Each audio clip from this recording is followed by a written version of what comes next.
Hello, everyone. How are you all doing? We have a great show tonight for History Hour. I hope you are excited.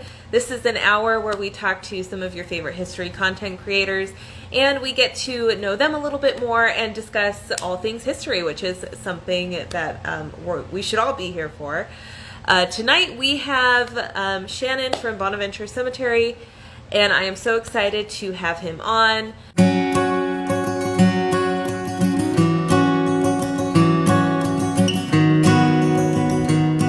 In the spirit of Halloween, I thought it would be perfect to try to have Shannon on and talk about one of the coolest cemeteries in America, in one of the most haunted cities in America. And if you've ever been to Savannah, Georgia, you'll know what I'm talking about. It is you are literally walking on graveyards in Georgia. Well, I see someone popping in. I've got something happening. I see your computer. Hold on, that's my pewter. Yeah. Oh my. Hold on, it might actually happen. How can I guess I'll tap to reverse this thing. Yeah, just tap reverse and it should be fun. Oh my. I don't know if you guys are ready for this, though. I don't know if you're ready. I don't know if you're ready for the look. I know you're ready. Let's see if I can do this. We want to turn the camera around. We can do it. Let's see your face.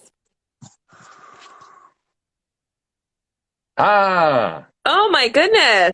Good evening, everyone.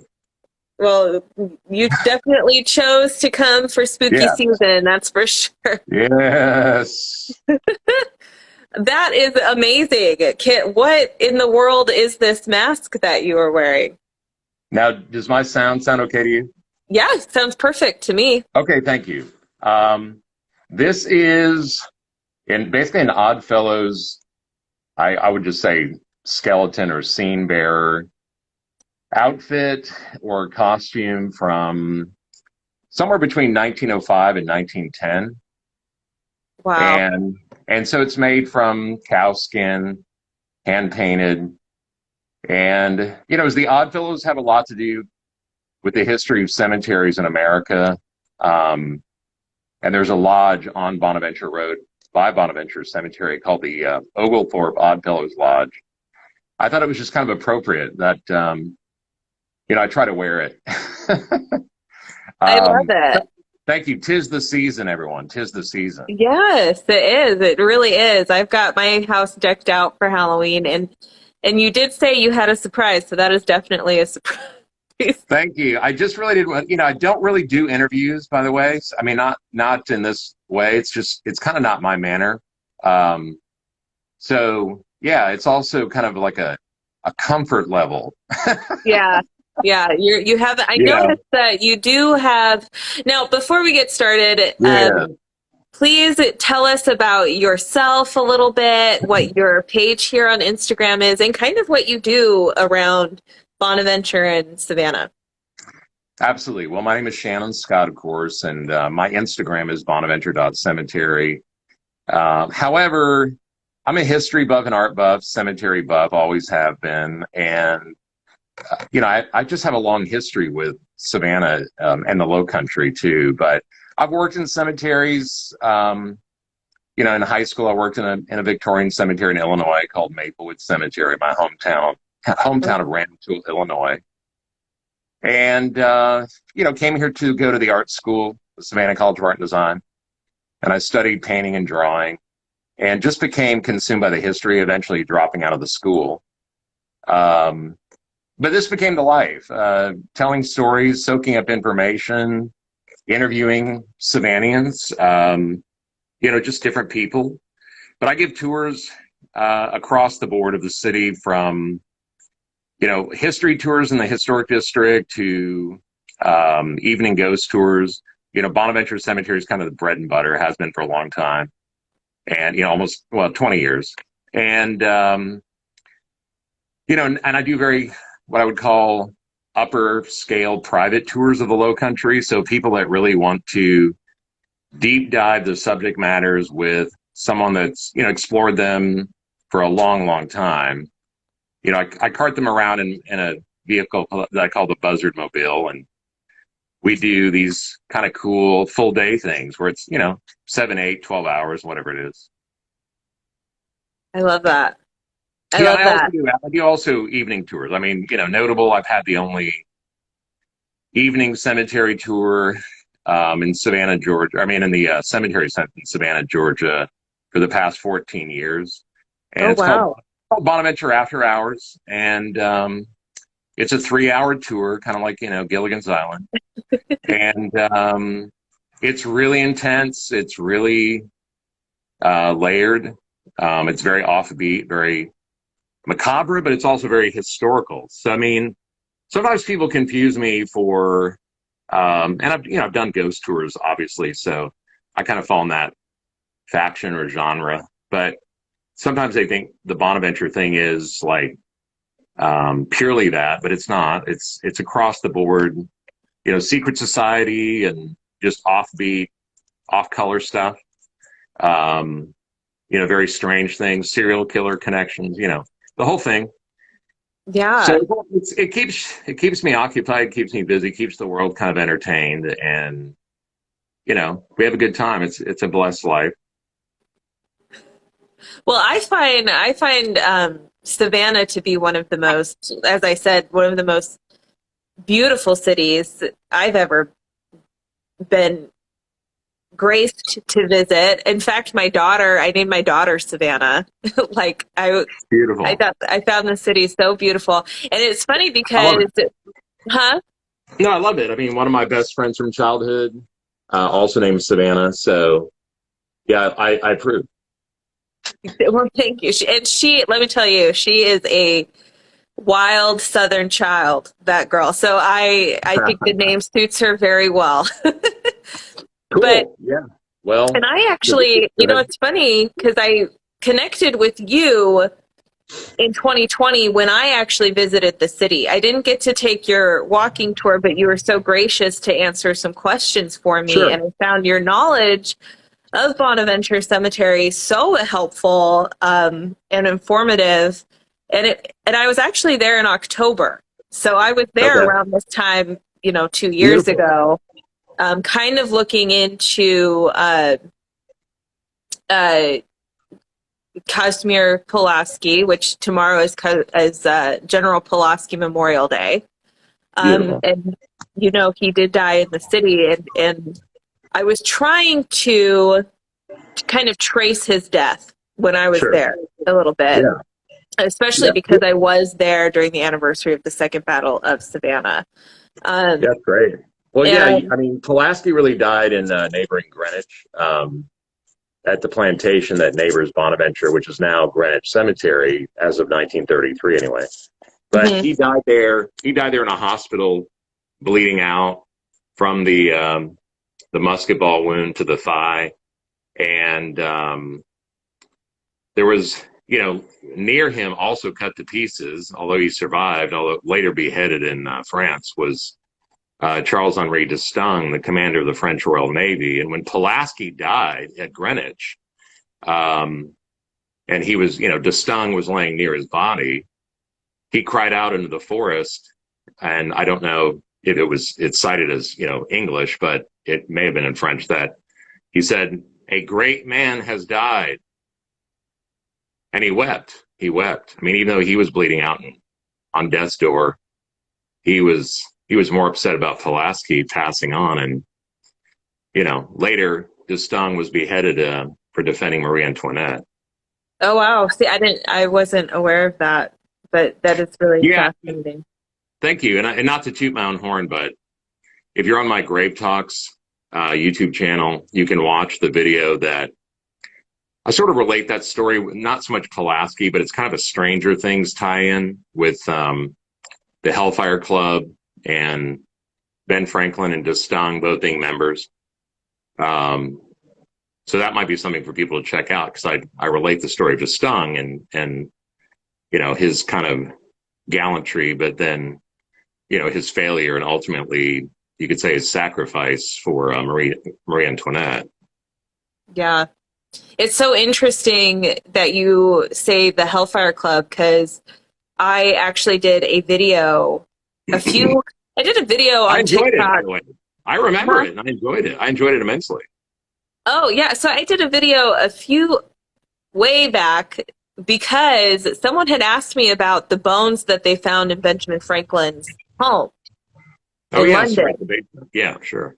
And they were asking if that had involved the Hellfire Club. And I have been so fascinated with secret societies since I was a child. Like my sister and I, we would stay up and watch like Ghost Adventures when I was like in high school, and they always were kind of into that. So that fascination with it kind of came up to me. And when you actually mentioned, I kind of want you to go a little bit more, if you would, into the Old Fellow Society, because when you mentioned it Yeah, earlier, I kind of like Googled it a little bit because I'd never heard of it.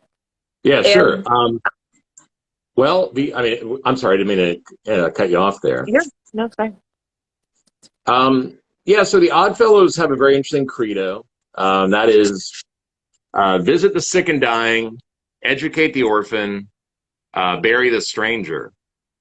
And, there's certainly an offshoot of the Freemasons in sort of a charitable arm idea, although I think the groups that they call friendly societies in the 19th century, the Order of the Eastern Star and the Shriners and other groups like that, they became kind of, I would just say, charitable arms of the Freemasons, although they don't necessarily make the connection, the group members themselves. But I mean, you can look at all the basics of the groups and the way they do rituals and organize and everything else, and they're very similar in a lot of ways. But Mhm. the 19th century friendly society was very distinctly American and had a lot to do with charity. And the Oddfellows were founded, some say Manchester, England, 1806. Some say Boston, 1806. Again, I think it kind of shows a bit of the secret society intentional convolution, if you will, just to keep it hidden. But um, they're often called the three-link fraternity. You'll see these three links together, and the letters FLT, and they stand for friendship, love, and truth.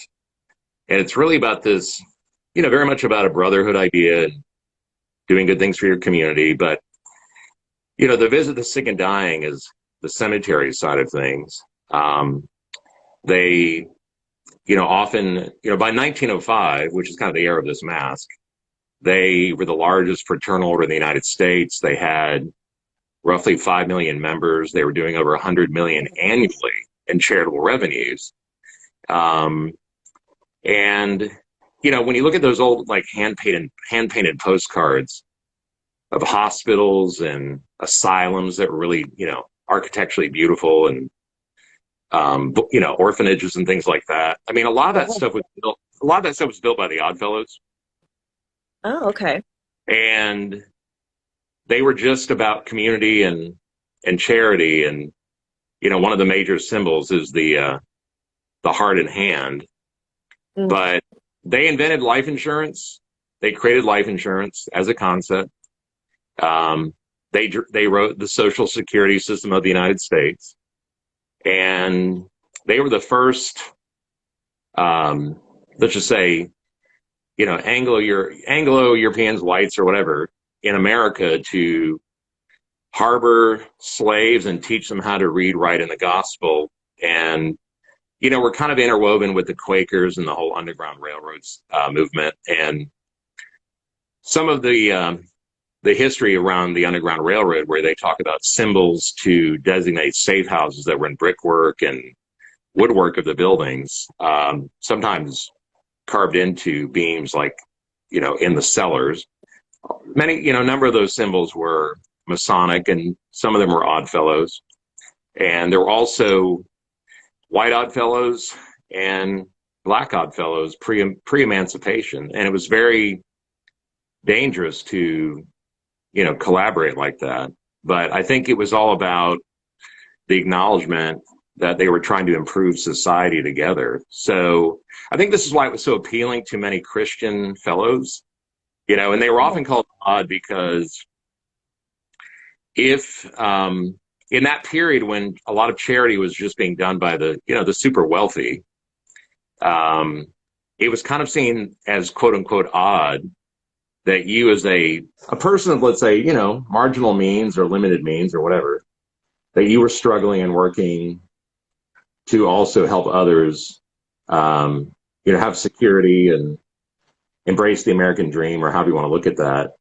So they, you know, they were sometimes dubbed odd fellows for that reason. And then sometimes you read that if in a small community there weren't enough gentlemen around of a certain craft to make their own order as a Freemason order, then that was what you could do as an alternative. You could create an Odd Fellows Lodge. And quite honestly, they were always made up of very fun people. The Odd Fellows were known to have like the best parties and the best gatherings. They were their rituals were kind of goofy, you know, Masonic, like with a goofy side. So you find actors and comedians and all kinds of people historically that were part of the Odd Fellows. And they had a sister order called the Order of Rebecca. And, you know, but they were also involved with maintaining stranger sections in cemeteries, or the sections for the indigent. It was not uncommon for the Odd Fellows to buy sections of the cemetery and either sell those at a reduced rate to their own membership, which, you know, like churches do or organizations, but they were also sometimes the managers of the strangers sections. And so they made sure that everyone, you know, had some dignity in death. And, you know, I've just always been drawn to them. I think they have really interesting relics and artifacts. And my whole house is really like an Odd Fellows Lodge. I mean, from the Victorian period, basically. So, yeah, they're just fascinating. And, you know, you find them all over history in the United States. And certainly their symbols, I would say, are running neck and neck with the Masonic ones in cemeteries. Some cases, you know, dominating. Fascinating. Have you done a grave talks on like differentiating the different symbols between like Masonic symbols and Oddfellow symbols? Specifically, no, but I've addressed individual Oddfellow symbols, lightly around the Freemasons. I find that, you know, when you trip into that Masonic territory in the public light, you know, it's interesting the immediate chaos that ensues.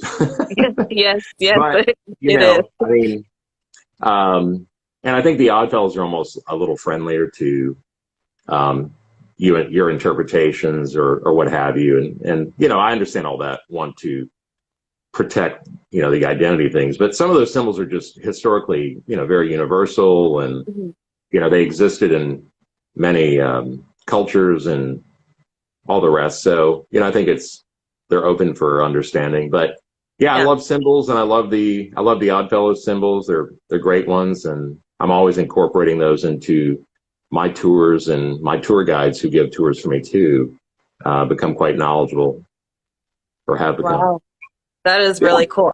Can you?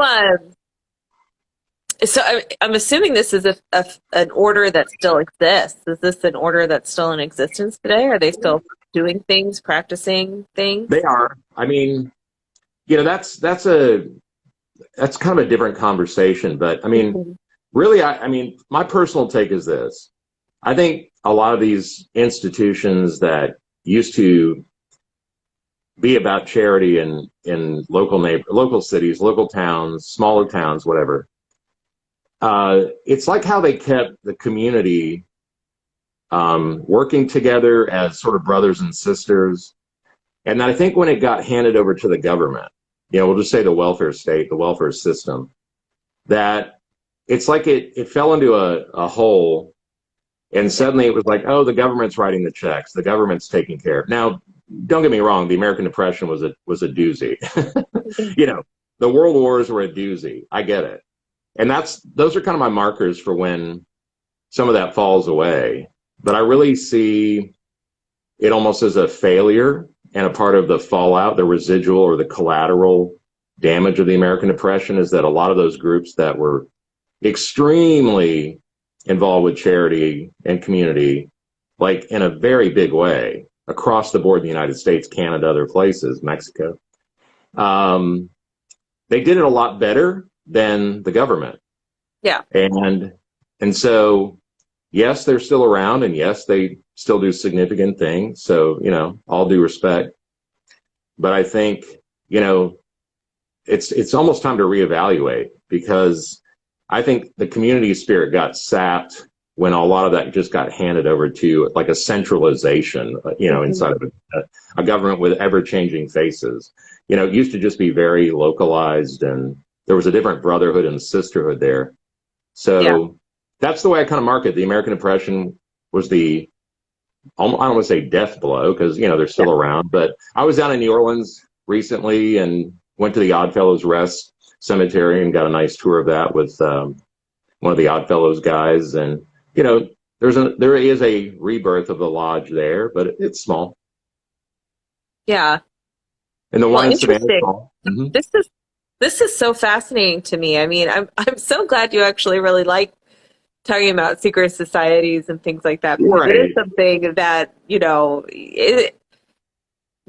like the professional academic historians are kind of like, well, I know. we don't want Well, to get that's into the that a inherent little problem too with much. secrecy. I'm sorry, I didn't mean to talk over you. I mean, that's the inherent problem with secrecy. That is why a lot of, you know, there's a lot of cynicism on one side, and, more understanding to the gray areas from another side. And, Yeah. that's, but I also understand in a certain light why, for example, the white Oddfellows had to be cautionary in the way they walked in the culture Hmm. to help, or be, abolitionists from behind the scenes, or whatever you say. Um, but they did it anyway, because they believed in a greater America and a greater humanity, a greater civilization. And so, I understand some of that secrecy was for self-preservation and preserving really a greater agenda. Right. So Yeah. I call some of them social engineers, more than I do secret society guys. I mean, there's certainly an element of that in, I'd say, the upper tiers of power in some of those groups. But Hmm. generally speaking, it's just about good people trying to do good things. Yeah. But I think that the secrecy is also kind of part of the draw to people that are Yeah, fascinated with it, is no the question. Right. I mean, when I tell people on my tours, I showed them the symbols of the Oddfellows on the graves, and I'm like, yeah, they invented life insurance. They wrote the Social Security system in the United States. I mean, they're floored. They're like, what? What? what? And Wait a second. Back up, Melissa. No, just kidding.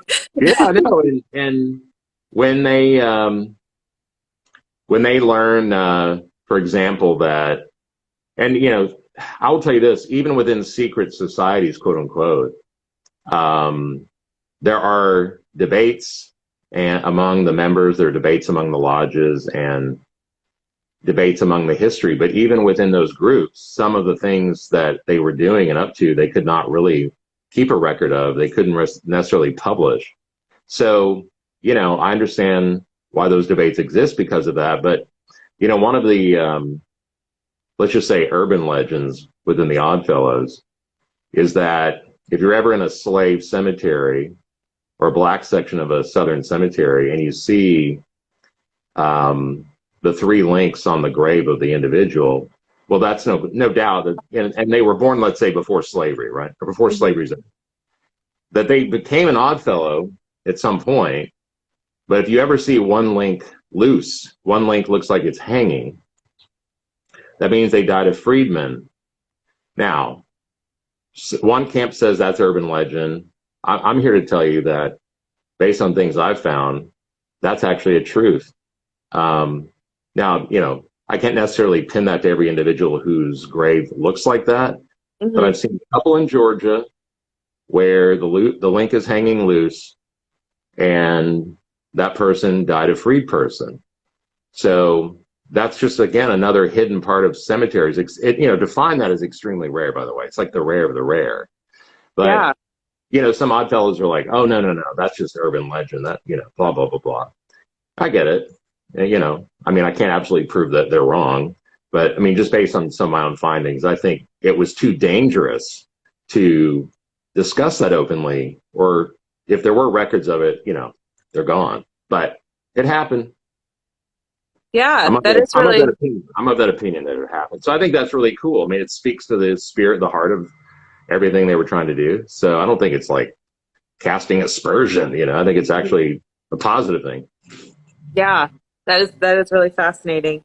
Um, okay, I have one more question about Sure. secret societies, and then we'll move on um, because I've just like been wondering this for a really long time, and you may know it, so I might ask that. But you mentioned Benjamin Franklin and the Hellfire Club, and after I did the one video, I had a lot of people ask about Benjamin Franklin starting a sect of the Hellfire Club in America. And I Sure. haven't found anything that says that he did, but I haven't found anything that says that he didn't. So do you think he started an American Hellfire Club? Well, Franklin has been a hero since I was a tiny, tiny person. Hmm. I mean, one of the things, I'll just say this. I mean, he is such a hero of mine that anytime I sign my profession in a document, I put publisher, because he always put publisher next to his own name. And I had a publishing company myself for 7 years, and in part because as a boy, I dreamt about that. So Franklin has inspired me all the way down the line. Yeah. The other thing is that he was the Merlin of the United States. Oh, I He love was that. he was I the love Merlin that. of America. He was the Yeah. Merlin of America, much more than I can ever conceive of, much more than most will ever realize. But he was an alchemist. He was an astrologer, unparalleled, unmatched. I feel like sorry, my dog Kelsey's gonna inject herself into the interview here, but Ben Franklin, like a lot of the Freemasons, a lot of the secret societies, absolutely are fascinated with underground civilizations and civilizations that did things inside of the inner earth idea, the Hmm. cave. That's a part of their interest in meridian lines and ley lines. So whether he did or not I don't want to say it's immaterial, because that would certainly be material to discover that. But I think your view that he may have. I would say you're favored by the history of not only those groups and their pursuits and interests, but it also speaks to him being involved with the Hellfire clubs in Europe. Hmm. And so, of course, why wouldn't he? I mean, he could be a little more libertine maybe in Europe. Yeah. So it's hard to say, but but I also think Franklin was kind of a tinkerer. I think he was the ultimate, libertine, in that he went and tried some things out and didn't always enjoy them and had moral conflicts with them. And he said, "Hey, Yeah. it's been nice partying with you, but I got to go. Um, Yeah. not my trip, man." So I think Franklin had a moral compass that was unique to him, but also, he was answering to something higher than himself. But he was a little decadent, he did some depraved things, but I think, he felt that was kind of a part of the journey. It is interesting. Benjamin Franklin is interesting in the fact that, especially, one of the other reasons I went to Savannah was because I was researching the First Great Awakening. And Hmm. Benjamin Franklin was very much a part of that movement, even though he was not necessarily, a religious man Yeah. in that way, but he understood that a functioning society needed to have a moral compass. It needed to have that. Whether he kind of believed in that moral compass himself, he was like, no, the society has to have this. Yes. And the whole Moravian connection. Yes. Um, Yeah. so yeah, and I've yet to. I think there's more to the whole, Bethesda Boys Home and the Whitfield connection and the Moravian connection than I have really come to understand. I think there's more there Mhm. than just the surface of it. There's more there. I look forward to learning more about that. But Franklin, they say he never visited Georgia, which sounds it sounds odd because he was so invested here with Noble Jones and Noble Wimberley Jones of Wormslow. Mhm. Um, I think because so much record has been destroyed by fire and flood that there will probably remain great gaps in understanding Franklin and those other kind of secret society connections here in Savannah and Yeah. what they.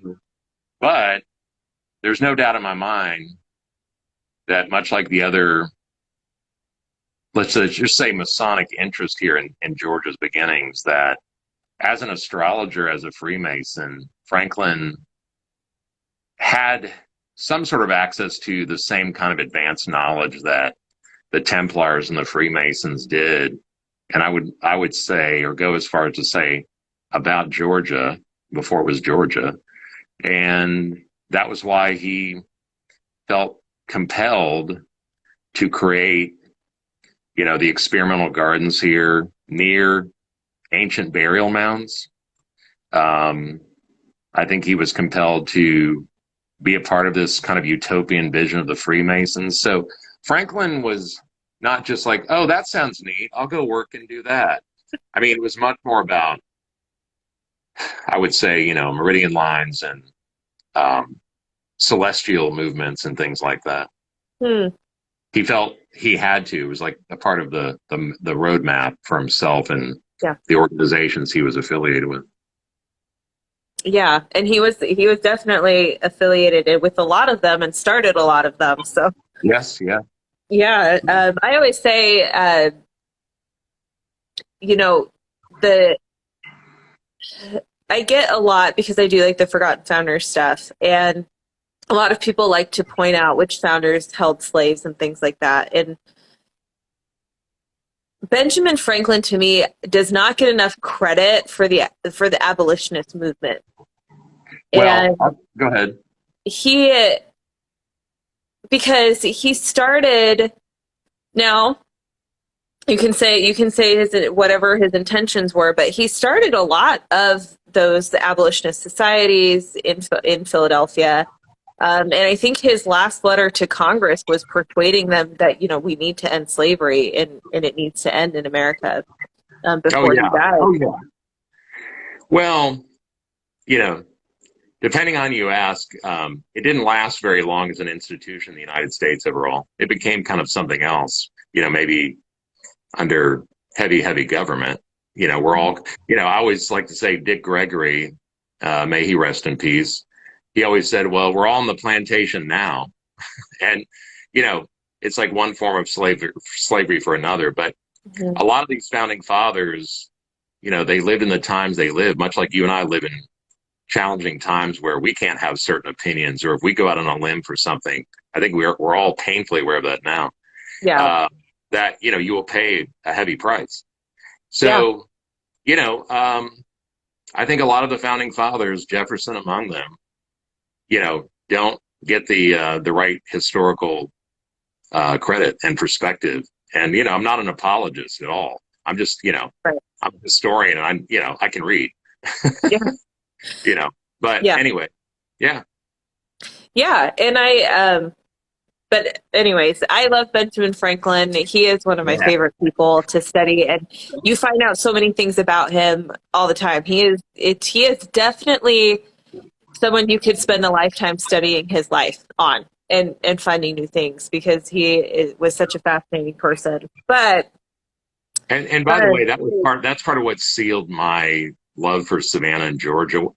Because from childhood on down the line, Franklin's an interest. And when I found out, because in my mind, because I just grew up in a general history class, culture, and didn't know all these things about Georgia like many people do not, and there are a lot of reasons for that.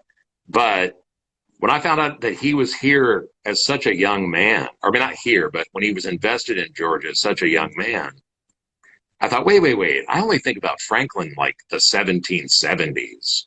You Yeah. know, I don't think about him 40 something years earlier in Georgia, in a sense. So that really rocked my world, but became a part of the fire, the spark, the love that made me want to stay here. Yeah. Savannah is such a cool history. And Bonaventure has such a cool history. And when you walk through that cemetery, I also used to go to Magnolia Cemetery in Charleston quite a bit. Heck yeah. And love Magnolia Mhm. Cemetery. And Sure. it's really funny because actually one of the reasons we went to Bonaventure is because I had a friend that would like to magnet fish Yes, in yes, the yes. Wilmington River. And anyways, that's a whole nother story. But um, when we were there, he was like there's Moravian ruins all around Bonaventure. And I was like, what? Like, that doesn't make any sense or anything like that. And you really start to kind of delve into the history of Bonaventure. And it was not always a cemetery. Right. And so, like, maybe you could explain a little bit of how Bonaventure went from being a plantation to being a cemetery, because I've never really understood how it made that jump. Sure. Well, I will say this. Bonaventure will always be, in some ways, a debated topic. Like a lot of things in Georgia, a lot of things in Savannah, there have been so many records destroyed. So while I respect the purists and I respect to some degree, the dogmatists, the dogmatic, who, want to protect the stuff that's just written down or left behind as sacrosanct. I think, if anything, all that stuff points to big missing chapters. And boy, Bonaventure always is evolving in my mind with new things that sort of come into play that just blow my mind. So having said that, I'll tell you what I know. And really, Bonaventure Plantation, which was massive, it was like a good portion of the coastline of Georgia. But not the Civil War, but the Revolutionary War really changes it greatly. The families that owned it were loyalists, and effectively they fled. A couple of them died in other countries, Nova Scotia, Bahamas. But Josiah Tatnall II, whose father founded really the plantation portion in the 1760s, he kind of redeemed the family name when he became a general for the American side during the siege of Savannah stuff. And so after the war, they were like, oh, remember that, 20,000 acres that you used to own? Well, here's 600 back. Like, oh man, that hurt. Yeah. And, and so over the passage of time, his son, Josiah III, who's quite possibly the most famous person buried in Savannah, I think he is, and I love his life story. But he kind of goes off in the world as an orphan, and grows up partly in an orphanage in London. Comes back and rises to Commodore of the U.S. Navy and all this stuff.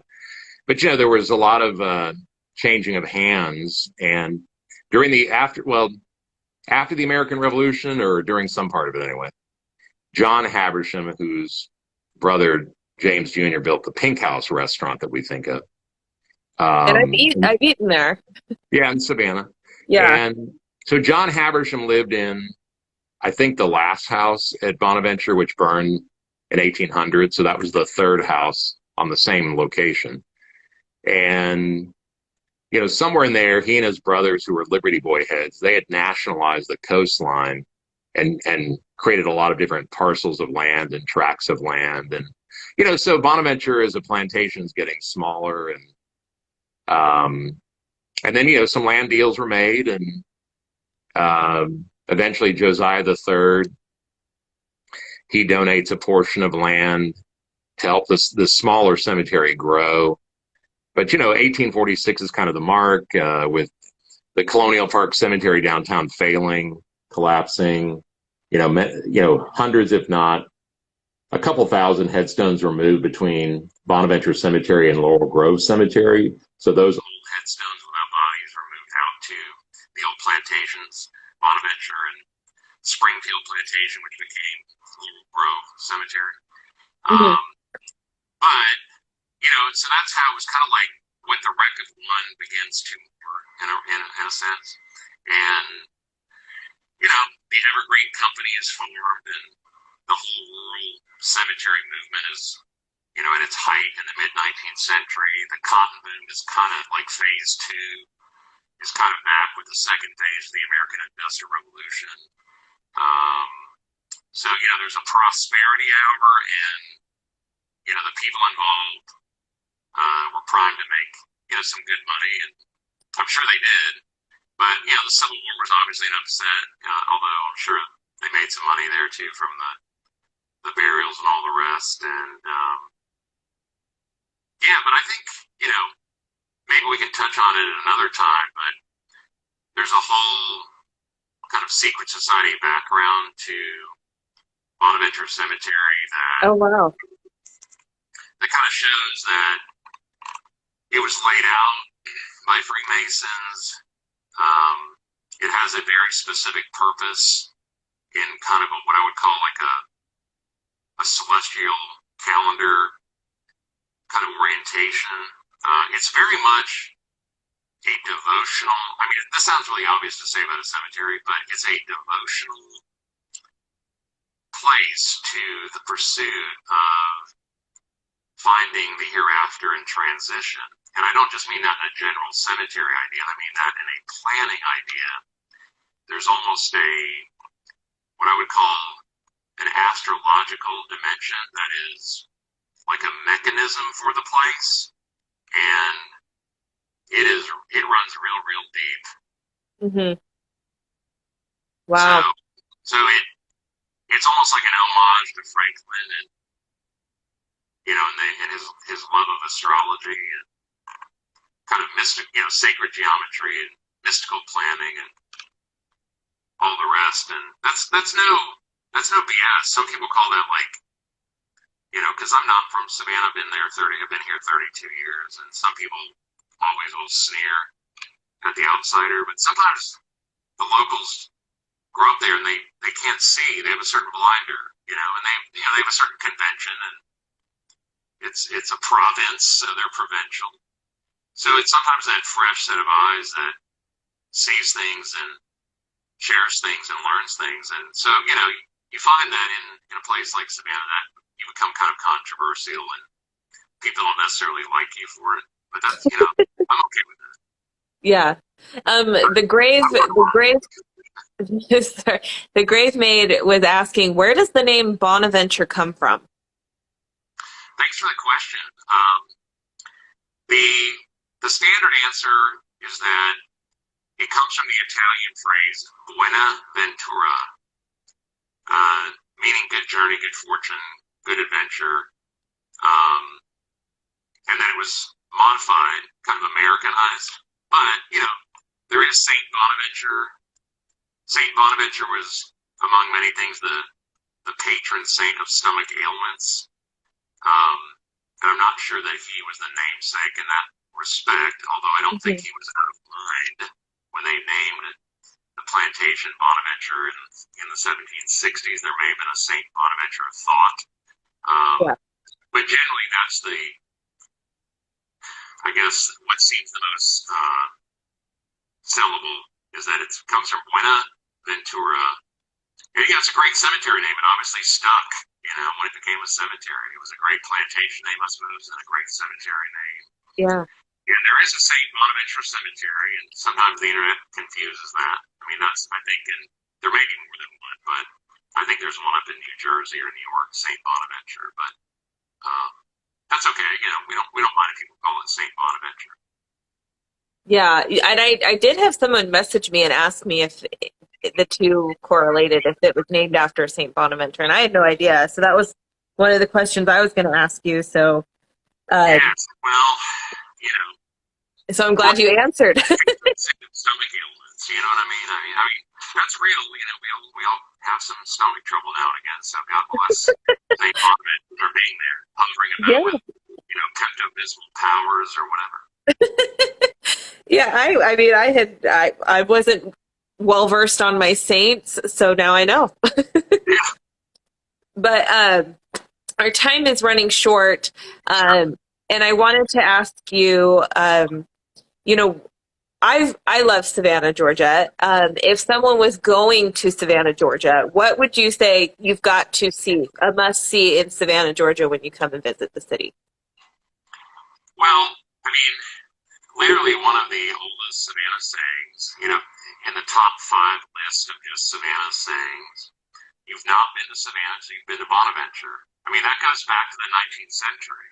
And, Yeah. John Muir embraced it. Oscar Wilde embraced it. So many interesting people embraced going to Bonaventure. It's the companion city to the real city. Mhm. So, of course, that's a thought. I mean, that's like you're really doing the town. Even if you're not a cemetery person, you'll understand that when you get there. But I just had the question asked to me today, what do we do on this one day of our visit? And I'm like, well, you have to go to Pinpoint Museum. And Pinpoint is an old oystering neighborhood with an oyster factory building, although small. And it's an interactive museum now, but it overlooks Moon River. And it's down there from Bethesda Boys Home that Franklin helped institute in a way. And it's the bedrock of the Gullah Geechee community, which Okay. for those that don't know, the descendants of the Anglo slaves and have been here since the 1750s, and very much a predominating part of Savannah's culture. Mm-hmm. But that is, the factory has been operational for a long time, but this little neighborhood surrounding is their neighborhood. Many of the people that live in the neighborhood worked there as children. Their grandparents did, their parents, and they just there's a wonderful spirit there. I just think it is a must do. They have some like shorter hours. I think it's mostly like Wednesday, Thursday, Friday, and Saturday. But Pinpoint is a must, and it's not too far from Bonaventure. And then along that road, like if you go to Bonaventure, you can go to Pinpoint, no time. But Wormslow Plantation, as you know, is Georgia's first, 1736. It's also touted as the oldest family owned in the United States.